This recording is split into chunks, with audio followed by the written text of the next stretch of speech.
I decided on an Excel sheet. I was like, okay, let's see how many UFC main events I can name like in order. Of So I course started you at did. 290. Yeah. I got all the way to the last one I could get was 180. That's 100 and fight nights or 110. just pay-per-views? No, just pay-per-views. Okay. That's still incredible. That's 110 events. 110. Yeah. I couldn't have done that. There's no 179. shot. Fucking Aldo versus Mendez. And what's That's funny is I could impressive. have kept going before that because 178 is Mighty Mouse Chris Carriasso. 177 is Dillashaw Joe Soto. See? 176 is a canceled event. Didn't happen. 175 is Weidman Machida. Okay. 174 is Demetrius Johnson, Ali Bogatinov. That's incredible. Flyweight love is that Yeah, right there. 173 Dillashaw versus Henan Barrow, the performance was of a Barrow. lifetime. That might be where we stop. 172. Nope. John Jones, Glover Teixeira. He got it. 171, Johnny Hendricks beats Robbie Lawler. Mm-hmm. 170, I want to say is Ronda Rousey, Sarah McMahon. Mm-hmm. And we'll stop there because I feel like you're just like, dude, okay, you quit showing off. It's just incredible. I don't know, man. I don't know how. I think I've just looked at that shit. I had that Excel sheet for so long. It's like in your head. You see it. I saw a guy on TikTok I actually follow who does a lot of like UFC content. I like his stuff on TikTok. I forget his name, or else I'd give him a shout out. But he did the last 50 and he's like, I can only do 50 for time. I wanted to do 100. And I was like, oh, there are more people out there like me. There are. You're not But alone. if you made me do fight nights, no chance. How long can you get to the COVID year? Through the COVID year? I don't think I can get through the last month. That's fair. Who the hell made it into last week? Oh yeah, Bueno Silva home. Like already fucked up. Oh. Welcome back, everybody, to the Below Average Joe's MMA show. I hope you enjoyed Mr. Goodwill Hunting, myself over here. Just I'm like Eminem and 8 Mile, just fucking rambling shit. Or I should have said Eminem and Rap God, just like, just... It's Noah with UFC events. Going with UFC pay-per-views. It's good to be back here for another preview, Dominic. This time for UFC London. We are going back to Europe, back to the UK, back to England, back to London.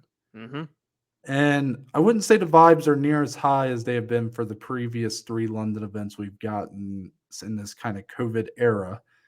But me and Dominic had the same kind of thoughts when we came on here. We were like, we've heard a lot of kind of negatives about this card going in, mostly like, oh, there's less star power. The prices apparently are super expensive considering the kind of card it is.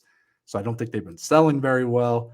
Vibe's not doing great. However, some good fights on here, Dominic. Not sure how much we'll get the preview here, but I do think it's that kind of card. It's had a great time. Dominic loves his Saturday brunch cards. And it will be starting at noon, so make sure to wake up. I mean, I can't say wake up early. I mean, Jesus Christ, if you're sleeping in past noon, I mean, you fucking get a life, get a job, you fucking jabronis out there. But no, I think there are some good fights. So I don't know how much we'll preview, but maybe a lot for the recap. But none of that matters because we have a ton to go over today, Dominic. It has been the Wild West of MMA Twitter has been this week. I mean, we don't know if people are not in fights. We don't know if they are fighting. People are being shuffled around at different dates for fights. We have accounts that I've never seen even be like a verified source being quoted for fights happening. We got Bellator fighters on the UFC fighter database.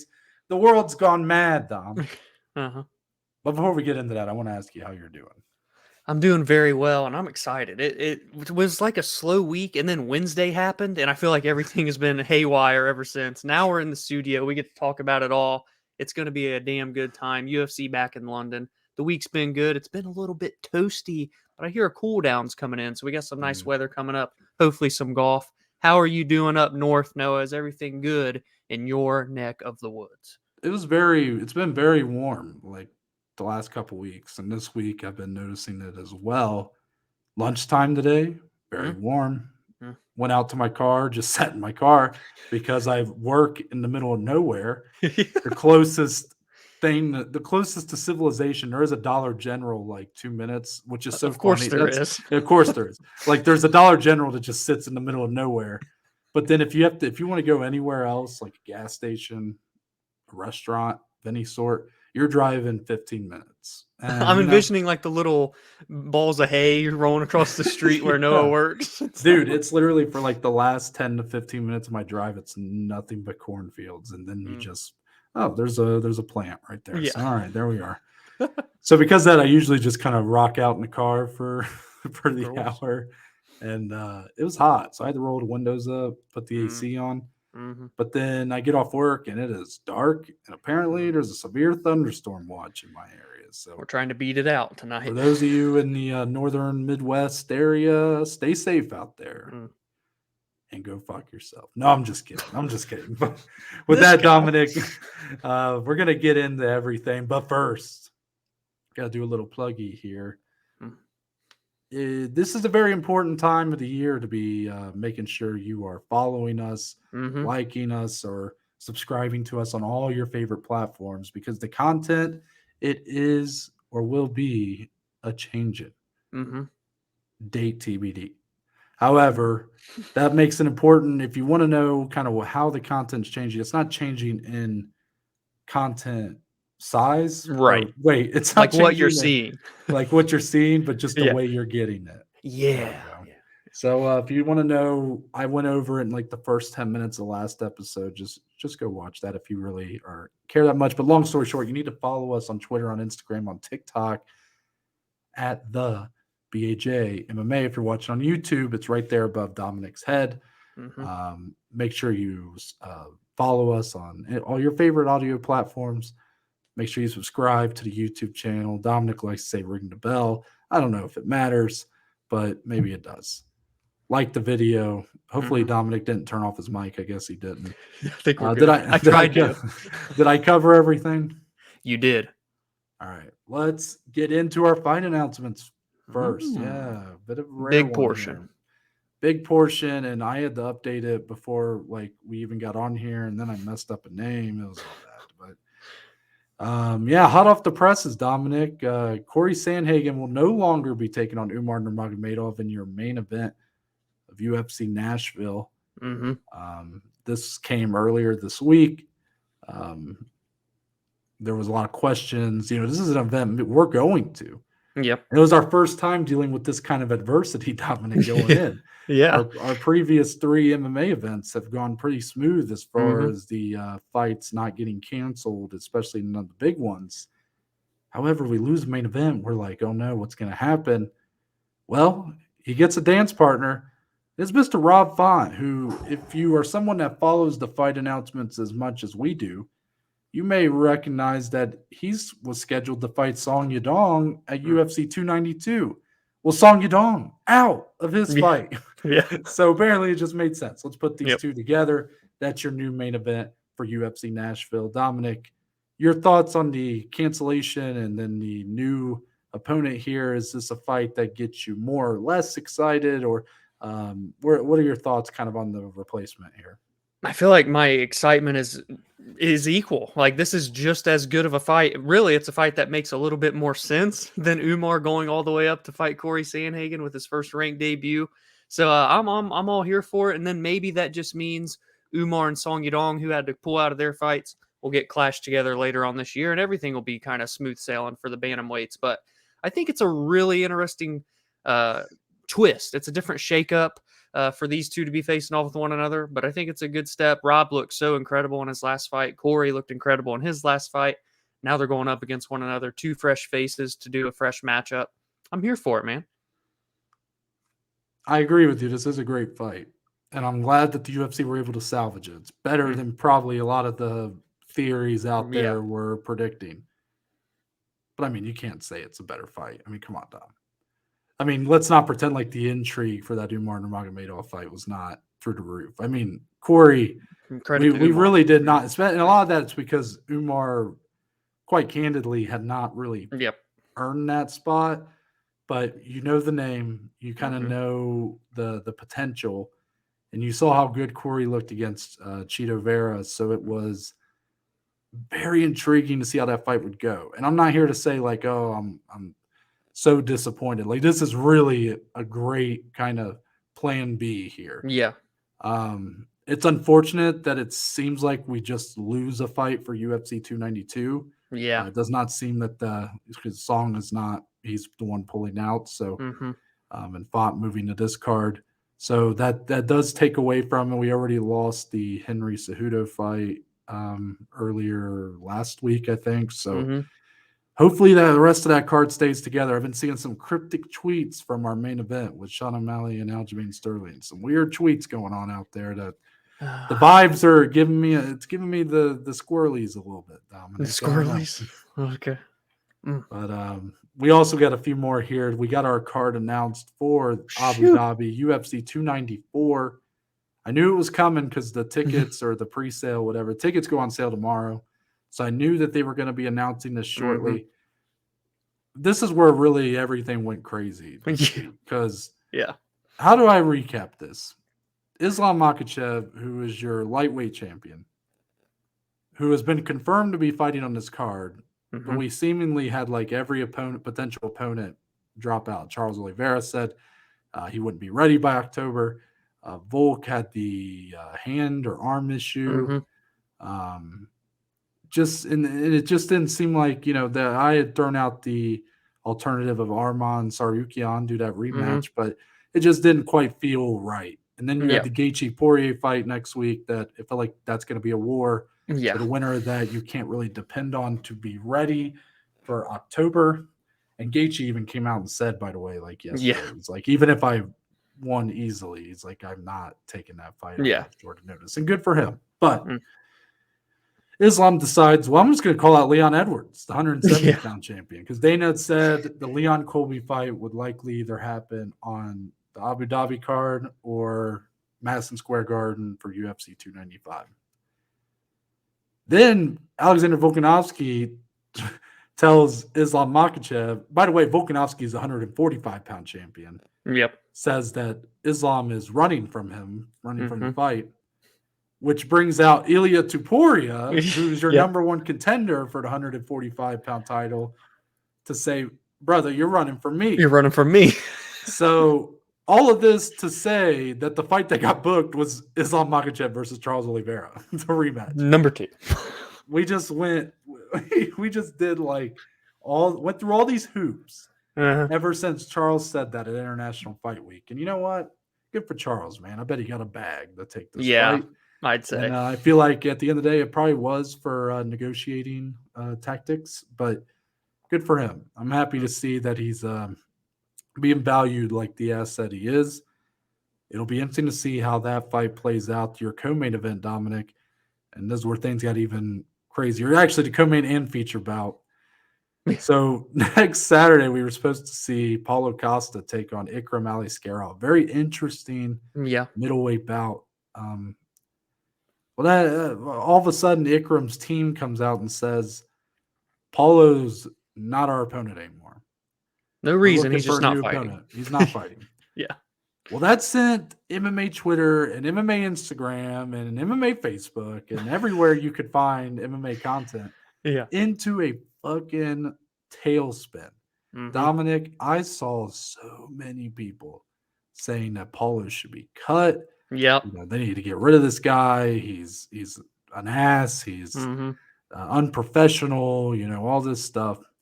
And I remember in that moment, because since we do kind of have this little content change kind of coming up, or at least the way we're doing things changing, I was kind of thinking about, obviously, okay, if this had happened and we were doing it now, when will we record the video? And I was in the moment, I literally went, I know Paulo probably doesn't deserve, the benefit of the doubt. He's definitely had his interesting entanglements. Going back to the Marvin Vettori fight specifically, the Robert Whittaker one seemed like it was a case of he never actually signed the bout agreement, and UFC just decided to promote it anyways. And I was like, you know what? I'm going to wait and see what happens here, because then he's tweeting still at Khamzat, and but Khamzat's saying, no, I got a better opponent. Like, fuck you, basically. I'm like, but I'm going to wait this out. I'm going to see what happens here. Yeah. And now we have Khamzat Chimaev taking on Paulo Costa in your co-main event of UFC 294. And Ikram Aliskerov is in your feature bout taking on Nassourdine Imavov. It all works out. So I don't know what happened. But, all I know is Chael Sonnen broke this news back in April. Yeah. And he deserves some credit here, because he said that those 2 fights at the top would be the 2 fights at the top. And no matter what the UFC tried to play us for a fool with all these other fight announcements, guess what? We ended up right back where we thought we were heading. And Dominic, actually, I think I deserve a little bit of credit. Of course. Because after UFC 279, I came on this show. I said, I believe Khamzat Chimaev is moving up to 185 pounds, and his debut will be against Paulo Costa, the man who he was jabbering with that week. And then I might have moved away from that when it seemed like the signs were pointing a different direction. But you called it. But I called it. 10 months ago. Yeah. I mean, little pat on the back. I don't do this a lot. I don't get a lot of opportunities for this. So don't mind me if I do it. Dominic, just give me your thoughts on these and everything that's kind of happened this week, and maybe what was going through your head. Were you someone that was like, you know what? Fuck this Paulo Costa guy. Get him out of here. Yeah, it felt like he even had a couple random little cryptic tweets come out during all that too, and he's like, it's going to work out. I don't know what he said, but him and his secret juice were doing their thing. You kind of knew something was up, and it felt like we had to wait forever to get these official announcements. But also, it would all happen within like 24 hours of everything going on. So it was just a wild whirlwind of a week thus far. Makhachev Oliveira 2 is incredible. I'm glad that we get to see that again. We'll see how it'll play out differently or not so differently from the last time they fought. But doesn't Khamzat Chimaev and Paulo Costa just have chaos written all over it from really from right now until the day the fight happens? But like leading up into it, press conferences and like fight week, I just smell drama, chaos, and what hopefully will lead to just an absolutely insane fight. That's what's in my head when I saw this fight announcement. I'm refusing. Okay, I'll talk about it now. How excited I am for that fight and how I think it's a beautiful co-main event. Yeah. But once this recording's done, I am not talking about this fight anymore, because I refuse to get excited for it until both guys step on the scale at 185 pounds and both step foot in the octagon in Abu Dhabi. That's fair. Deal. But I'm that's just me. I want to just freaking go insane. I want to take my shirt off. I want to rub my boobies together. I want to do everything for this fight. Yeah. But I'm not going to. We got to get there. Some of it's not either of their fault, probably. I'm not sure the reason why Khamzat has been out of action since UFC 279. Yeah. Yeah, according to Twitter, he's ready to fight everybody. Yeah. Paulo Costa, seems like there's some weird things going on with his relationship with the UFC. It doesn't seem like he's playing those games where the UFC appear to be just straight up announcing fights without them being signed, which just feels fucked up, quite frankly. Feels fucked up for the fighters, because it kind of is like pressuring them to take a fight in a lot of ways. But also, it's kind of fucked up that you're selling these fights to your fans and they're not even actually like signed to paper yet. If they were to not happen, yeah. So yeah, I am cleansing Paulo Costa of any wrongdoing here.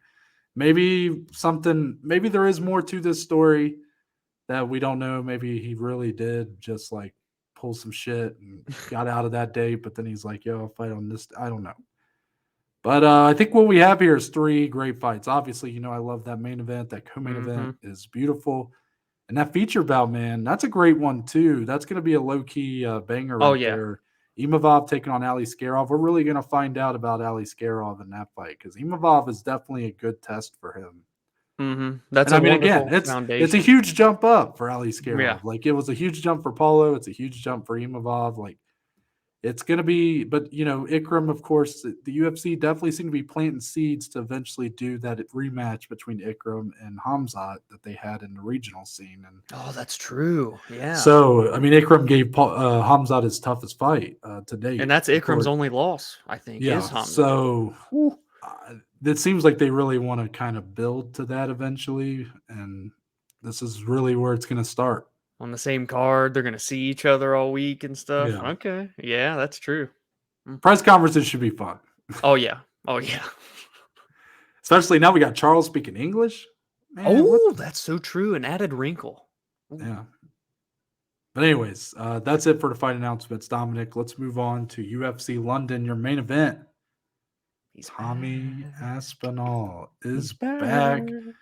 Ranked number 5 in the heavyweight division. He is taking on in his return fight in the same arena, Dominic, that he blew his knee out. It'll be, I think someone said it the other day, it's going to be like a year and 2 days from the day. Almost a year to it was last July. So he returns to that arena in front of his people once again to take on the number 10 ranked Marcin Tybura. Dominic, the odds are in Tom Aspinall's favor. He is minus 450. Vegas is loving him in this matchup. In doing kind of my tape study on these two guys, one thing that's certain about Marcin Tybura is he definitely is hittable for heavyweights. Like he keeps himself open to big shots too much, especially against power punchers, like you saw it against Greg Hardy and then and Wall Harris. But what's been very impressive about him is his durability. I mean, his ability to kind of fight through that. He definitely is able to stay standing, to keep himself alive. He did it against Alexander Romanov in a different way in that fight. And then he comes back and finds a way to win. So he definitely has the knack for doing that. But he's going up against a Tom Aspinall who maybe in some ways feels like untested, like maybe a bit like there's still a lot of potential that we haven't quite seen from him yet. But I mean, Dominic, we're talking about a guy who beat Alexander Volkov in his first main event in England, and Volkov's a guy who has a win over Tybura. So, Aspinall feels like a fully healthy Aspinall, I feel like, runs through Marcin Tybura. I really believe that. I believe Tom Aspinall is exceptional. Everything we've seen from him, he just gets better and better each fight out. He has the hands, and it looks like he might even have some ground game to go with it. I mean, the guy looks like an absolute beast. His stats are off the chart for heavyweights. But Dominic, does that injury that he's coming back from, does that kind of make you look at this line and maybe question it? And also, what's the improved physique of Tybura? He's looking very lean this week. Any of those things kind of making you go question this line a little bit? I think it's always an interesting point to touch on when someone is this big of a favorite coming off of a year-long layoff, and because of that layoff, they blew their knee out. I think that's definitely a little bit scary for those that are looking to parlay Tom. But Noah's right. I think this guy's just a phenom. He's a future champion. We've talked about him so much on this show. We've really got to cover his entire UFC career during... Did I just go blurry there? What the heck's going on? I'm still blurry. I'm going to cut there we go. I'm back. I got out of focus there for a second.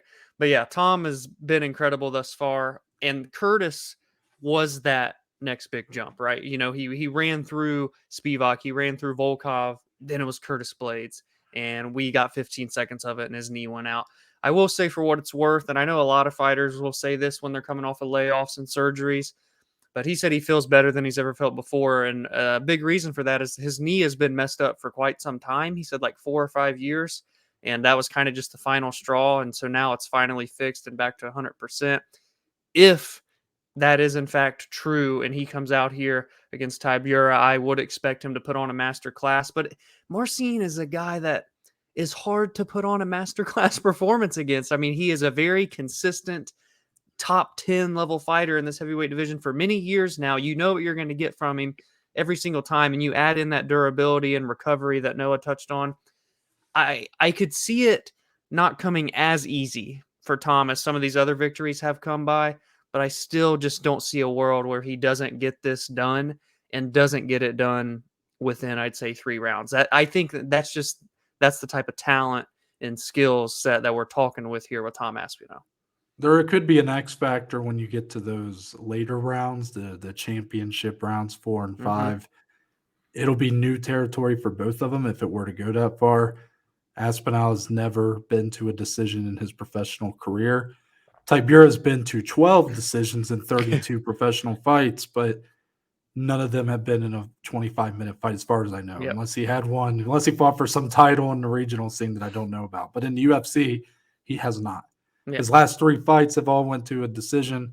So again, the durability could play a factor here, Dominic. I mean, we don't really know what Aspinall looks like if he gets into the second half of round 2 or round 3. Who's to say that, much like what we've seen from Tybura up to this point, that Aspinall is putting a beating on him for a round and a half, and then due to a mixture of maybe his own cardio issues and kind of factor in the fact that he is coming off a long layoff, maybe he starts to gas a little bit, and then Tybura is able to stay alive, able to take over and do enough to win some of those later rounds and maybe make this a very interesting decision. I don't necessarily see it going that way. I think Tom's going to be coming out here, and I think if Tom comes out here and fights the way he's fought guys like Volkov, like how he fought someone like Andrei Arlovsky, I think he can put away Tybura. It's not going to be easy. Tybura does have 4 losses via finish, but it's been a while since he's done it. He's just gotten a lot better. But 37 years old, that's not necessarily going to be a factor here, I don't think, especially at heavyweight. Tybura, though, interesting that he has the new and improved physique. Not sure if he looks a lot leaner in the face-off him and Aspinall had on the streets of London. But that actually, if anything, I'd almost wondered if that could be a detriment to his ability to take a good shot. I wonder. Yeah, that could be true. And how do you view this? Do you view this as a fight that makes sense for a comeback for Tom Aspinall, fighting a number 10 guy, a seasoned veteran, been there, done that? Is this kind of like what you want to see when you see comeback fights like this for young guys? Yeah, I mean, I wouldn't have blinked an eye if they had done if they have done Curtis Blades again or whatever. Yeah. I mean, it's probably preferable, especially for the athlete. I mean, Tom is a guy who has said he doesn't necessarily want to he's not necessarily looking to jump to the front of the line. He kind of feels like he wants to take on every challenger from 10 to 1 before getting that belt. Now, I know that's not exactly how it's going to go if he wins a lot of those, but to have that kind of mentality makes me think that, I mean, this is the kind of matchup he wanted. I'm pretty sure he called for this fight. I think he called Tybura. Yeah, there was some little small, even trash talk between these two, and I don't really know the lineage to it, but we'll see how it plays out. They seem like they're very respectful one another this week, but yeah, I'm definitely happy with the matchup. I think Tybura's, or actually, you know what? I lied. Tybura has been in the main event. I forgot. He main evented a fight night with Fabricio Verdum back in a long time ago. So he has gone 5 rounds. He lost a decision in that fight. I do remember. I remember that card because every fight, I'm pretty sure on that entire card, went to a decision, and I was like, "Oh, I think we talked about it on a Cage Side before." Yeah, I'm like, this is crazy. I'm like, get me out of here. So yeah, he actually does have experience going 25 minutes. So my mistake. Still favor the early, and for all we know, Aspinall could end up being that same killer in rounds 3, 4, 5. That would say a lot too. We're gonna see. Yeah, let's move on to the rest of UFC London. Dominic, your co-main event, Meatball Molly, is back. Her first fight since November, where she lost to Erin Blanchfield in Madison Square Garden. It was a pretty tough loss for her. She's taking the time off. It does feel like her star power was definitely at a peak point at that time in November. You had the whole crowd chanting her name in Madison Square Garden. Here she's back co-maining against Julija Stoliarenko, who has lost. She's 1-5 in the UFC, I believe. Her only win is a submission win over Jessica Rose Clark. But some of those losses, including her last fight against Chelsea Chandler by TKO, we just saw Chelsea Chandler is the one who ran into the fence last week. And again, not to discredit her ability, but a lot of fighters were even tweeting how green she looked in there and stuff. So not a great look for Stoliarenko to be losing to someone of that caliber.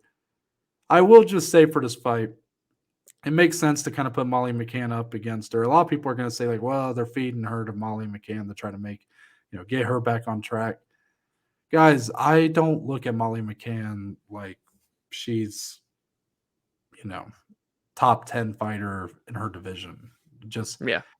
she's a fun fighter. She's fun style. She's got some great highlights, like she had a couple of those last year. But I think a lot of people learned that there's levels when she fought Erin Blanchfield. Oh, yeah. And putting her up against Stoliarenko, like, should Julija still be in the UFC? Probably not. But this fight could get very interesting. If Julija finds a way to get this fight to the ground, she's got 9 wins via submission, Dominic. I mean, that's Probably all be she's going to over. look to do.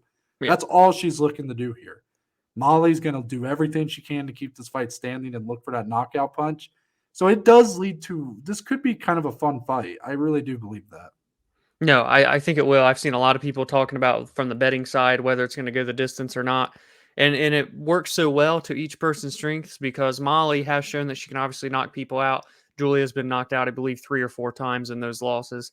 Julia has 9 submission wins. Molly McCann's been submitted in 2 of her 5 losses. So, I feel like that's worth note. You put those together and you pair Molly in London, I feel like she's just going to come out like a bat out of hell. She's going to want to put on a performance.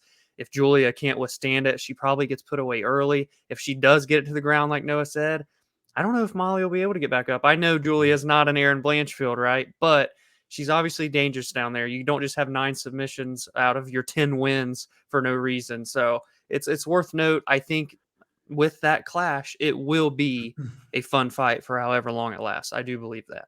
Yeah, the reason Julia's record and her UFC record especially is kind of ugly is because she's very one-dimensional, but that one dimension she has in her submission capabilities is exceptional. Yes. And that's been a weakness for Molly McCann. So it's going to be a fun battle to see whose style can kind of take over there, I believe. Yeah. Do you think Molly should be like a minus 210, a 2-1 favorite in that fight? You think that makes sense? Probably, but I also don't hate the value on Stoliarenko there. That's where Especially I'm at. I'm sure if you take her by sub, it barely adds anything to there. So I probably wouldn't do that. But to take her to win in that fight, that's probably not crazy value. Yeah. Yeah. Or it is. It's good value. That's what I meant to say. Right. Dominic, where do you want to go next on here?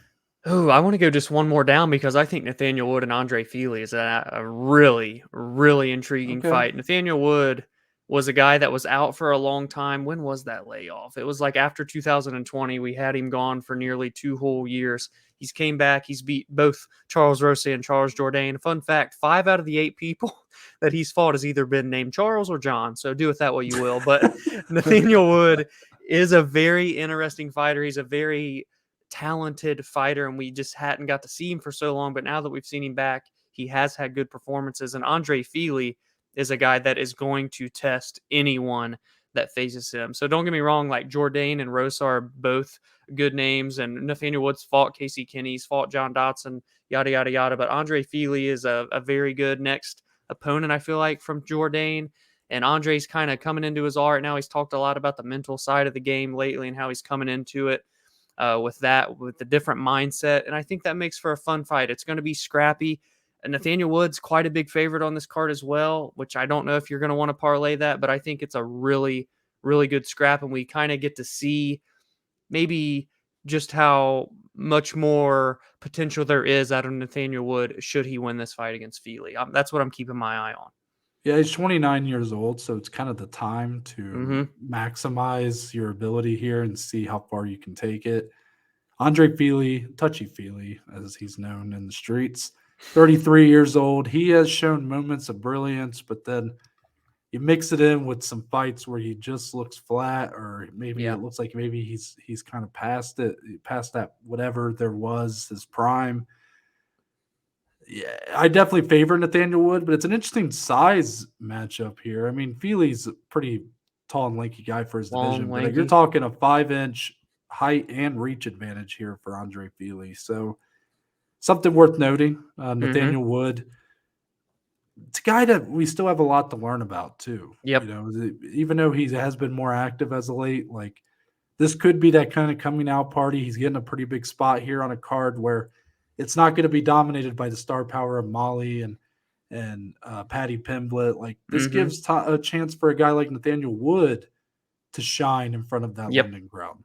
That's a great point. Man, there's a few fights on here. The fight that I looked at and went, that's my favorite fight on this entire card, is Lerone Murphy taking on Joshua Culibao. Yes.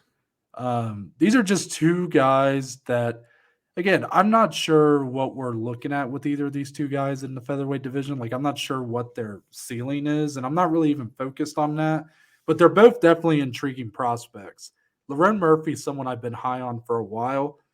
His last fight against Gabriel Santos, who I believe took that fight very short notice, ended up being very close. He's 31 years old. He hasn't been that active. That March 2023 bout against Santos was his first fight in almost 2 years. So now that he's kind of back on a more consistent schedule, I'll be curious to see how he bounces back here. And then maybe Gabriel Santos ends up being a beast. But for now, it was just a performance that kind of made me go, okay, 31 years old, maybe he's not as far along as I was hoping he would be. Sure. And Joshua Culibao is a guy who's just kind of popped up on my radar after his win against Sungwoo Choi and then the Melsik Bagdasaryan submission. Like, he's been getting some really solid wins. I mean, those two wins, Bagdasaryan is a good fighter. Sungwoo Choi has some power in his hands. He went to a draw with Charles Jourdain. I mean, he's a guy that's really gotten better over time. He was a guy that got TKO'd by Jalen Turner a few years ago. Yeah. So he's definitely improved with that experience.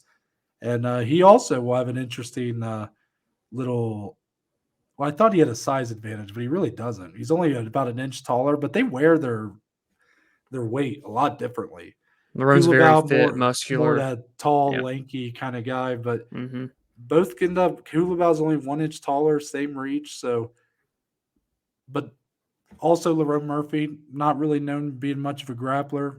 Doesn't have any wins by submission, 7 wins by KO, TKO. Only 1 win by submission for Culibao. Let's bang. Yeah. I feel like that's the most high level, evenly matched, intriguing fight on this card, 100%. Yeah. And can we just talk about Paul Craig's 185-pound debut here for a second? First, you got to put the clip in. And thank you, Paul, for that note. Can we talk about why these two guys have 28 combined submissions, and yet I want to bet it to be won by knockout? Am I just crazy? I don't know what is going to happen in this fight, but it feels almost perfect that Paul gets to make this drop down in weight against a jiu-jitsu ace in Andre Muniz, a top 15 opponent. Paul Craig, man, I've had my ups with him. I've had my downs with him from a betting perspective. And, Muniz is coming off of a very a fight I love Brendan Allen, but he really exposed might be too harsh of a word, but wow, to be it was a flat Andre performance. Muniz by Brendan Allen. Yes, it was a very flat performance. Got submitted there. Now you're going up against another submission ace in Craig. What happens when we get two guys that are so good in one area? Are they going to cancel each other out? Therefore, it's on the feet, and boy, could it be sloppy there. But if it's on the feet, Muniz is a better striker than Paul Craig. I 100% feel very confident in saying that, even if it's not by much. This is going to be a bit wild. At least I hope it's wild. Yeah, it's interesting to see Paul Craig at 35 years old try to drop 20 pounds to get 185 pounds. He's never been a guy I've looked at and go, oh, that's a massive light heavyweight. He's not someone that he's 6'4", but he's someone that I could at least entertain this move with. But at 35, he's already someone that doesn't love to take a punch that much. Muniz doesn't really – that's not really the threat with him. But, I don't know. I really don't know what to expect with this one. This Paul Craig, man, every time I expect this fight to be shite, it ends up being fucking phenomenal. And then when I expect it to be phenomenal, it's absolute shite. Yeah. So – I'm trying to go in here with little expectations, but I can't help but be interested when you have two guys that are very talented, especially when they both kind of mirror each other and what they're talented at. So, I definitely I tend to favor Muniz. I'm assuming he's a favorite here going in. Yeah, I think he's minus 210. Oh, wow. That's a pretty big favorite. Yeah, I mean, if you're going off of jiu-jitsu, I mean, Muniz is the guy who submitted Jacare Souza. Like, that guy Yeah, he broke his is a arm. yeah. So, Paul Craig's great at submissions. I don't know if he's Andre Muniz level jiu-jitsu. And Yeah. in the striking, you might be right. I don't even know if that's true. Who knows? We'll find out. And I mean, We are Craig gonna is going to find be the bigger guy. So, True. maybe that'll help him. Give a little more, pack a little bit more of a punch. I don't know. Yeah, I wonder how he's gonna look on the scales tomorrow morning. Also, only 5 combined submissions for him, 4 of them of which went to Muniz. So just some notes, just throwing it out there. Yeah. Dominic, anything else you want to touch on before we move on?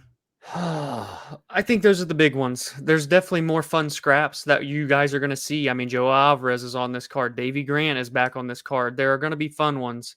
So just keep your eye out really from start to finish. It's a 15-fight card. I've seen a lot of people talking about the debuting Shauna Bannon from Ireland. She's 5-0, making her debut on the second fight of the night. Chris Duncan from Contender Series is on this card. A lot of little good tidbits sprinkled in 1 through 15. Yeah, Chris Duncan taking on Yanal Ashmuz, I believe is how you say it. And he had a great debut with a big underdog and just an awesome KO in his debut. Also, Ketlen Vieira taking on Pannie Kianzad. If you're interested in that kind of figuring out the future of the women's bantamweight division, we just got some clarity last weekend. Ketlen Vieira is someone who's definitely in that mix. She did lose to Raquel Pennington, which is also someone Pannie Kianzad's lost to. I actually like Pannie Kianzad, though. I'll be curious to see how she takes on a bigger, more stronger fighter in Ketlen Vieira. So not sure if the fight will deliver. I really don't have high hopes for it to be like a great fight. But if you're curious to see what's going to happen in this mixture of contenders, this is a fight that matters for that division. It has implications. Yep, for sure. So with that, Dominic, let's move on to some more news. Some more news here. So it's just been a weird week for MMA. It has. Twitter. Yeah. So the first one here, Michael Venom Page announced on the MMA Hour with Ariel Helwani that he's a free agent, Dominic. And this story kind of goes into weird directions where all of a sudden you were seeing screenshots of the UFC fighter database on their website, and you had MVP on there, you had Patricio Pitbull, you had AJ McKee. And it's like, wait a minute, did UFC buy Bellator? What's going on? Yeah. Well, then, shout out to Caposa on Twitter. He's put screenshots where apparently Bob Sapp and Jose Canseco are also on the database. So, apparently this was a false alarm, but I guess the part of this being added in here, because there's a few things in this kind of section. I mean, Dominic, he was kind of saying like, hey, I'm testing my value on the open market, but I could end up going back to Bellator. But he admitted he felt like with uncertainty in the company due to them potentially looking at being sold, he really wasn't getting a whole lot of communication from the company. Like his manager basically had to dig in to his contract details to find out that he is a free agent. Like he didn't even know he was a free agent. That's crazy. So what do you kind of foresee here? What do you want to see from MVP? Obviously a guy who's a little up there. I think he's 35 years old, but very fun to watch. Very great striking style. He's a star over there in the UK. He will be in attendance for UFC London. Are you wanting to see him test how far he can take it in the best of the best in the UFC? Or is somewhere like ONE or PFL maybe a better option in your opinion? He really is a guy that I feel like could go any of the big four and do something, have some sort of run, whether it's short or long. Even if he goes back to Bellator, he's going to be in London.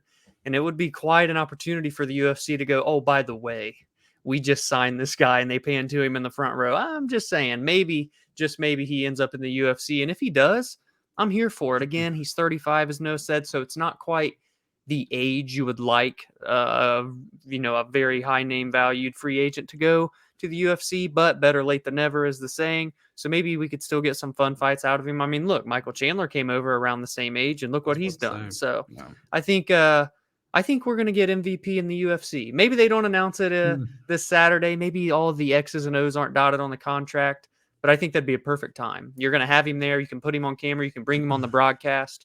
MVP to the UFC fighting before the end of 2023. Wow, fighting before the end of the year. Okay, I like that, Dominic. And I can't help but see the similarities in this situation as the Michael Chandler Mm-hmm. situation. But I will admit, like, maybe I'm just underestimating MVP's ability here, but I don't know if I really need to see him in the UFC. Like, I don't I think I look at a lot of those top guys in the UFC. Now I'm not sure where they would kind of match make him to start. Yeah. Obviously, his Bellator run was kind of a weird one where they for a while there they were really just putting him up in kind of gimme Yeah. fights where he could Yeah. just put on a highlight showcase and wasn't fighting the best competition. And then he did look pretty good when he started to, but he lost that fight with Logan Storley. A lot of people thought he won. Mm-hmm. And then his last fight was against Goichi Yamauchi, and that was a nasty knee break, the kneecap break. That Oh. game was disgusting. So a weird career where it's like we saw that he was definitely like very good, Yeah. but like I feel like we still didn't learn as much about him as we could have, and Yeah. maybe Yeah. it seems like at welterweight. No, wait, yeah, welterweight, right? That's what we're Mm-hmm. talking. Yeah, 170. I second guessed myself. I was like, wait a minute, the middleweight. No, okay, welterweight. This point definitely still stands. A lot of those top contenders in the UFC, I feel like, are bad matchups for him. Yeah, I see that. I Mm-hmm. mean, it would, but it'd be great to watch him maybe fight like a Stephen Thompson. I think that'd be a great fight for like a It'd be fun. debut. Yeah. But do I foresee it? Could I see like an MVP versus even an Usman or a Colby or Seems weird. Yeah. it doesn't feel like a fight that's as winnable. Like I feel like I looked at Michael Chandler and thought he could do more damage in the UFC than MVP. Yeah. Oh yeah. So that's why I'm yeah. kind of looking at MVP, and I kind of like the idea of the PFL, which would be interesting because the PFL may end up buying Bellator, and then it'd be like, well, it's like I never left because then all Yeah, the true. fighters that he could have been fighting are coming over. The PFL is doing interesting things with Europe. Maybe he could be a part of that. Maybe he could get some role, kind of like what Francis Ngannou is Francis. doing with PFL Yeah. Africa. Yeah. Maybe he could transition into like a commentary role with the PFL. Like I don't know. I think there's maybe more avenues for him in the PFL, and I think Yeah, maybe that's he a good could point. take it a little further than in the UFC. But I'm not going to complain if like Saturday they're like, "Hey, look, we signed this guy. He's Our part of the shiny new company." toy, Yeah, Yeah. I wouldn't be upset about it, but I just based off my own evaluation of him, I don't foresee that being like a very high level run. Yeah. Yeah. I like that. Those are all fair points. It's exciting. Now the next one, Dominic, that damn Facebook. I thought Mark Zuckerberg was supposed to be a fan of MMA, and now he's out here spreading misinformation. Now, there's a Facebook ad for UFC 291, Dominic. This was like a week ago now, but it showed Jan Blachowicz versus Alex Pereira for the vacant UFC light heavyweight title. Mm-hmm. Now, we are basically a week away from that card. So each day that passes, it feels like it's less likely that this happens. But I'm curious, like, this feels awfully familiar to when over in Vegas the arena was showing the Jones versus Gone thing, and the UFC tried to come out and deny it and said, "Oh, it was just a mistake," but then they confirmed it a few hours later. So I was kind of expecting that to happen here, and then it never happened. So was this really just a mistake by whoever, whatever staff member posted this, or do you think there might be a little bit more fire here? It's like it's one thing to say something's a typo, you misspell someone's name or you mess up the weight class, but to put, it's not a typo to say, there are multiple world title fights or 2 world title fights or whatever. And really, there's none if you really want to get technical here because it's a BMF belt. So, maybe they announce it, but I think, a week out, like Noah said, and you're just now going to try and tag the vacant belt. I'm here, like if they do it, I think it's fine. Like if those two are to fight for it, it's justifiable, and then they just fight Yuri. But it's a bit weird that was on an ad, like what, a day or two after Jamal had to relinquish the title. It seemed just all too coincidental, if you ask me. But yeah, a week out, and it still ain't been said. All these big announcements just came out last night for 294. I think it's just going to be a 3-round number 1 contender fight at this point. But if it's not announced by the Saturday, by the end of the card, then I think that's it. It's not The happening. all coming up this Saturday. Yeah, I agree. I would lean to it's not, but it also feels like they had to have been close to making that happen. Like, you don't just accidentally make that announcement. I feel like I could see the UFC definitely wanting to do it and get that belt on somebody's waist, and maybe the fighters were like, "Oh, I don't know about 5 rounds." Like, I could see that being what It's happened. so short notice, but maybe, Yeah. I mean, yeah, there's really no good answer for that. But also, like, if you're a guy like Jan Blachowicz, you probably jump at the opportunity because you get another title fight when that Yeah, looked like so. that's true. And it's definitely a matchup that I don't dislike his chances in. I mean, I don't know where I'm leaning, but it feels like a fight that, depending on how Pereira comes out and looks in his takedown defense, could be a manageable night for Blachowicz. So Yeah. I don't know. I would love it if they did it, but also I would understand if, like, Pereira's kind of like, "Ooh, wait a minute, let's Yeah. pause the brakes. This is my debut. I'm putting on 20 pounds. Let's Yeah. chill out." Yeah. And then the last one, Dominic. I mean, what are we doing here? I mean, what This are we was late doing last night too. This is also according to Ariel Hawani. Shout out to him. It appears Dricus du Plessis will not be able to fight Adesanya on September 9th. And yeah, this would, as of now, leave Izzy to fight Sean Strickland on that date. So, Dominic, what was the point of doing Dricus versus Robert Whittaker? I mean, I mean, the man took about as little damage as you could in that fight. Hmm. And he still is not able to fight on September 9th. Like, Dricus was the guy that seemed like the rightful contender based off the story, I should say, Yeah. before they made him fight Rob. So then they made him go through the gauntlet of fighting Rob, and now he's unable to fight Adesanya. So, and they even hyped that fight up. They bring Izzy in. I know. You had Yeah. the real heated trash talk, and now it's not happening on September 9th in Sydney. I mean, feels like a bit of egg on the face here for the UFC. Yeah, Izzy posted that Instagram story ripping into Dricus, calling him all kinds of names and saying how he will fight anyone, anywhere, anytime, injured or not, all these fights that he's had. And he makes good points. I'm still holding out a little bit of hope that maybe somehow there was a misunderstanding and Dricus can get in, but I don't know. Like, he definitely, you wouldn't think, got injured in the fight. So did they find something as they were getting ready to sign this one with Izzy that he had to get fixed? Like, I don't know what the issue is here because everything was in place for him to get this title opportunity. Especially when you bring in Izzy to the cage, like, that's it. And now it's not going to happen. I don't know. I'm holding out a little bit of hope. But Izzy even said in that video too, like, I guess, Sean, you're next up. See you in September. I guess you're going from one crazy build to another crazy build up. I'm just excited we get to see that press conference now because brother. I mean, I may come out the other side a different man and come on this podcast and be very ashamed of what I have to talk about. Yeah. But at least for those few minutes of that, I'll be kind of entertained, I think. So, and I'm honestly okay with Sean Strickland getting that fight. No, I mean, there's no one else. So, like, it just seems like this was all for nothing because they made Dricus go through the gauntlet, and now he's not able to do that crazy turnaround that everybody kind of thought was crazy to begin with. So, yeah.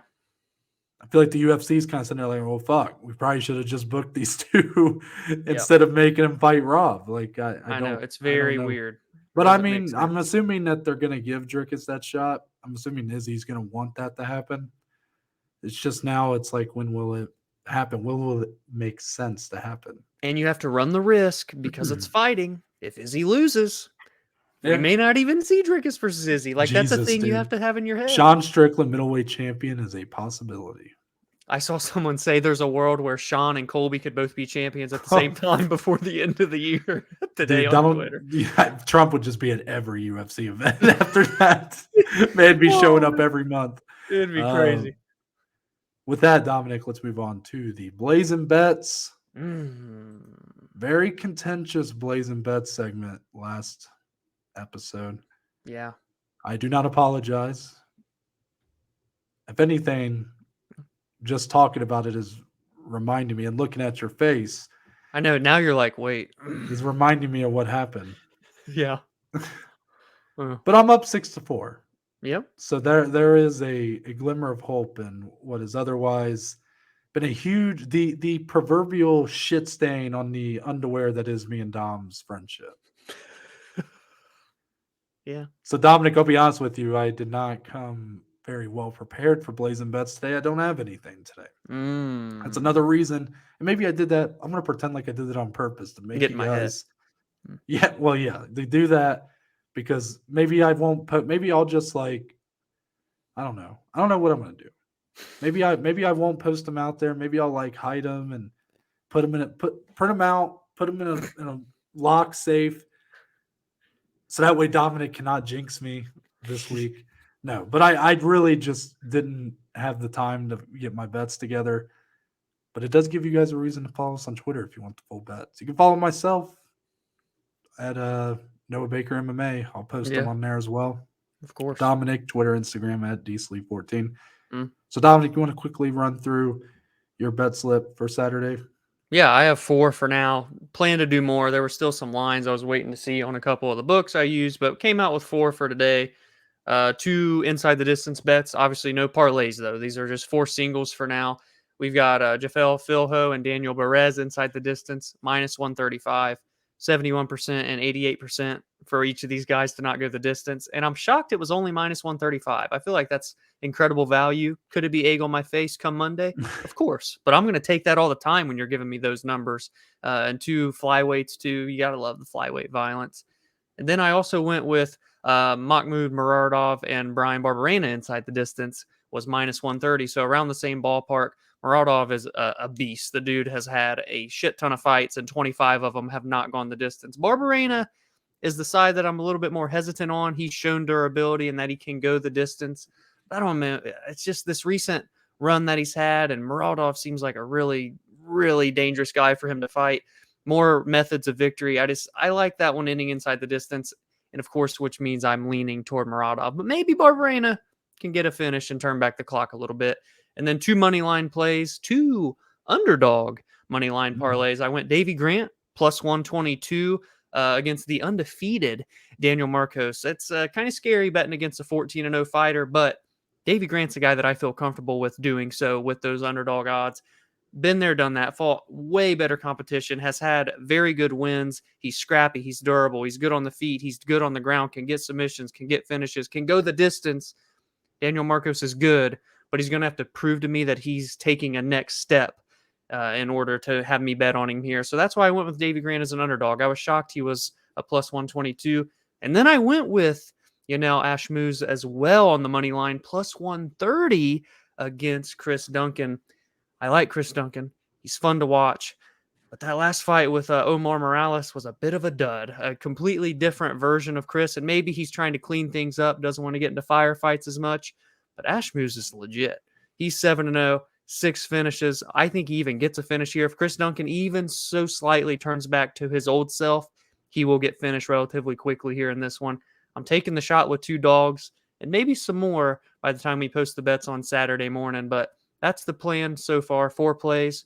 I'm liking it. That's 15 fights. There's so much shit to go through, guys, but there's going to be value as there always is. So I'm excited to see what Noah can do this week. Shut the fuck up, Dom.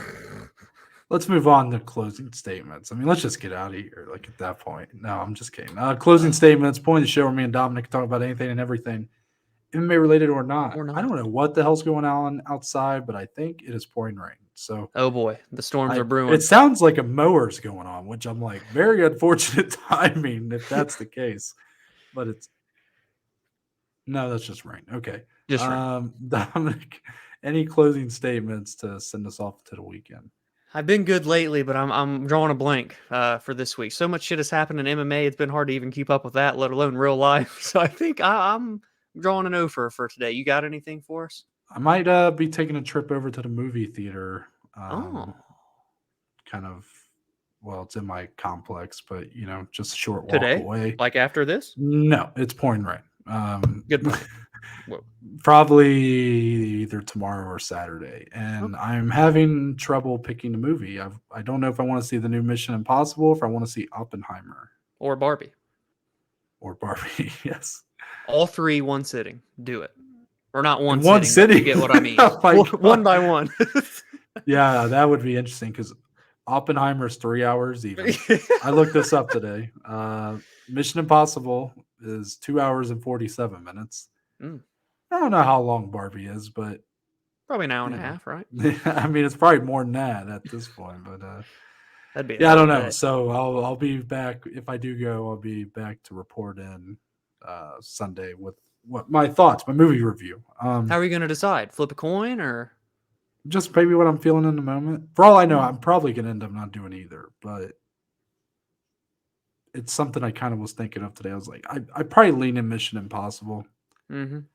Easier movie to kind of sit through in a theater, Sure. you know. I look forward to hering your movie review. No one does movie reviews like you know. You're a different breed of a man. Thank you. Quick kiss in my ass, you stupid piece of shit. Anyway, my name's Noah Baker. That's Dominic Slee. We are but just two of the below average Joes, and we'll see you guys on Monday.